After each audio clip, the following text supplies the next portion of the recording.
যে যৌন পেশাটা আসলে একটা পেশা হিসাবে স্বীকৃতি দেওয়া হোক, এইটাই হলো আমাদের কথা। আসসালামু আলাইকুম। আমার কাছে মনে হচ্ছে ডক্টর ইউনূস স্বাধীনভাবে কাজ করতে পারছেন না, কারণ তার চারপাশে ভারতীয় দালাল স্বৈরাচাররা বাসা বেঁধেছে। তারা কুপরামর্শ দিচ্ছে, তারা কোনো ভালো পরামর্শ দিচ্ছে না। ইদানিংকালের কিছু কাজকর্ম দেখে তাই মনে হচ্ছে। তাই বলে চোখ বন্ধ করে অন্তর্বর্তী সরকারকে সমর্থন করে যাব, প্রফেসর ইউনূসকে সমর্থন করে যাব, তা কিন্তু হবে না। এটা হয় না। দেশ ও জনগণের স্বার্থবিরোধী কাজে কখনোই সমর্থন দিতে পারবো না, এটা কখনো হতে পারে না। যে যৌন পেশাটা আসলে একটা পেশা হিসাবে স্বীকৃতি দেওয়া হোক, এইটাই হলো আমাদের কথা। ইদানিং প্রফেসর ইউনূস দুইটা কাজ করেছেন। একটা হলো তথাকথিত নারী কমিশনের নামে যে নারীদেরকে যে পতিতালয়ের লাইসেন্স দিচ্ছেন, এটি কখনোই হতে পারে না। বাংলাদেশের মুসলমান, বাংলাদেশের জনগণ এটি কখনোই মেনে নিতে পারে না। বাংলাদেশের নারীদেরকে এইভাবে অসম্মান করা, বাংলাদেশের নারীদের অসম্মান হচ্ছে। বাংলাদেশের তথাকথিত যে নারী সমাজ, যে তারা বুঝতেছে না, তারা এখনো বুঝছে না। আর একটা হইলো যে রাখাইনে যে মানবিক করিডোর নামে যে দেশের স্বাধীনতা ও সার্বভৌমত্ব হুমকির মধ্যে ফেলে দিচ্ছেন, এটা কখনো মেনে নেওয়া যায় না। তিনি এই সিদ্ধান্ত তিনি একা নিতে পারেন না। বাংলাদেশের রাজনৈতিক দলগুলো আছে, রাজনৈতিক নেতৃবৃন্দ আছে, সবার সাথে একসাথে বসে তিনি মতামতের ভিত্তিতে তিনি এই কাজটা করতে পারতেন।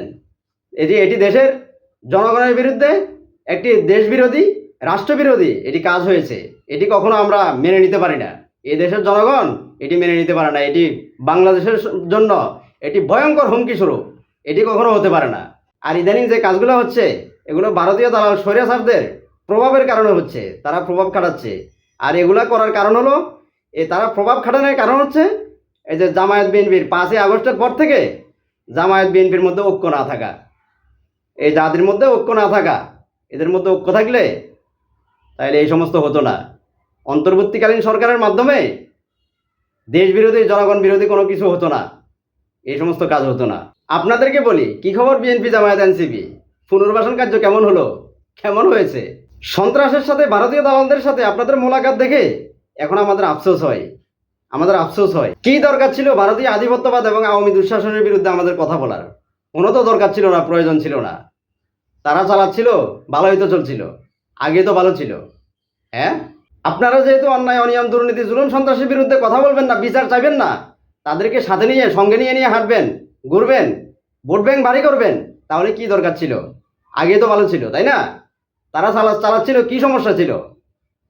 হ্যাঁ, 5ই আগস্টের আগে সবার মধ্যে ঐক্য ছিল। 5ই আগস্টের পরে সবাই স্ব অবস্থান থেকে মইকি হুনুর হয়ে গেছে, কেউ কারোরে চেনেন না। 24 আন্দোলনের ক্রেডিট ভাগাভাগি করতে গিয়ে প্রথম বিরোধটা, কেউ বলে আমরা আন্দোলনের মাস্টার মাইন্ড, কেউ বলে তোমরা আন্দোলনের কিছুই না। এই আন্দোলনের সবচেয়ে প্রধান মাস্টার মাইন্ড হচ্ছে জামাত ইসলামী ছাত্র শিবির। আমাদের ভাইয়েরা জীবন বাজি রেখেছেন, আমাদের ভাইয়েরা শহীদ হয়েছেন, ফাঁসির মঞ্চে ঝুলেছেন। তাদের কাছে আত্মসমর্পণ করেন নাই বলেই তারা মনে করেছেন জামাত ইসলামী ছাত্র শিবিরকে যদি ঠান্ডা করা যায়, তাহলে এই আন্দোলনকেও ঠান্ডা করা যাবে। কিন্তু লক্ষ্য করা গেছে, 1 তারিখে আমাদেরকে নিষিদ্ধ করেছে, 4 দিনের ব্যবধানে আমাদের নিষিদ্ধের ফল হচ্ছে সরকার শুধু পদত্যাগ করে নাই, তাকে দেশটাকেও বাধ্য করতে হয়েছে। ছাত্রদের আন্দোলনটা করেছে, যেখানে কোনো শিবিরের কোনো অস্তিত্ব ছিল না, আমাদের ইসলামের কোনো অস্তিত্ব ছিল না, এবং বৈষম্যের কোনো নামগন্ধ ছিল। আল্লাহ রহমতে আমরা সেই পর্যায়ে থেকে এই বিরোধটা এখন পর্যন্ত গড়ায়, এটা কখনোই প্রয়োজন ছিল না, এটি কখনো প্রয়োজন ছিল না। 5ই আগস্টের পরে জামায়াত আমির ক্ষমা করে দিয়ে এবং অনর্থক ইন্টেলেকচুয়াল কথাবার্তা বলে পুনর্বাসনের প্রথম ধাপটা সম্পূর্ণ করেছেন। এটি তিনি ঠিক করেন নাই। এরপর শুরু হলো বিএনপি জামায়াতের মাঠ পর্যায়ে দ্বন্দ্ব, খোঁচাখুচি, গুতাগুতি, এবং বিএনপিতে শুরু হলো পুনর্বাসনের প্রত্যক্ষ প্রতিযোগিতা, যা অন্তর্বর্তীকালীন সরকারকে সংস্কারে বাধাগ্রস্ত করেছে। এটি বাধা হয়ে দাঁড়িয়েছে। এটি কখনো জাতি আশা করেনি। শুরু থেকে ঐক্যবদ্ধ থাকলে এই অন্তর্বর্তীকালীন সরকার প্রত্যেক জায়গায় সুষ্ঠু সংস্কারে বাধ্য থাকতো, সুন্দরভাবে সংস্কার কার্যক্রম চলতো। কিন্তু এই প্রফেসর ইউনূসের আশেপাশে যা হচ্ছে, অন্তর্বর্তী সরকারে যা হচ্ছে, এগুলি এই বিএনপি জামায়াত আপনাদের অনৈক্যের কারণে আপনারা কেন্দ্রীয় পর্যায়ে ঐক্যের কথা বলেন, মাঝে মাঝে ঐক্যের কথা বলেন দেখি। ওই যে পুরো রমজানে দেখেছি সবাই বসে ইফতার করেন, সবাই দেখান যে ঐক্যবদ্ধ সবাই, কিন্তু মাঠ পর্যায়ে কিচ্ছু না। মাঠ পর্যায়ে কোনো ঐক্য নাই। সবাই দ্বন্দ্ব, খোঁচাখুচি, গুতাগুতিতে লিপ্ত। দেখেন না আপনারা কি ফলো করেন না এগুলো? এখন আবার ওই যে এনসিপির নাহিদ, হান্নান মাসুদ এরাও ঐক্যের কথা বলে, সংস্কারের কথা বলে, অথচ এরা শুরু থেকে পুনর্বাসন শুরু করে দিয়েছে। এরাও এদের দলবাড়ি করবার জন্য এরাও ভারতীয় দালাল পুনর্বাসনে এরাও খুবই জোরে সোরে কার্যক্রম চালাচ্ছে, প্রতিযোগিতা করছে। এদের দলবাড়ি করা লাগবে কেন? এই জাতির সাথে এটা এভাবে বেমানি কেন? এটা কি বেমানি হচ্ছে না এই জাতির সাথে?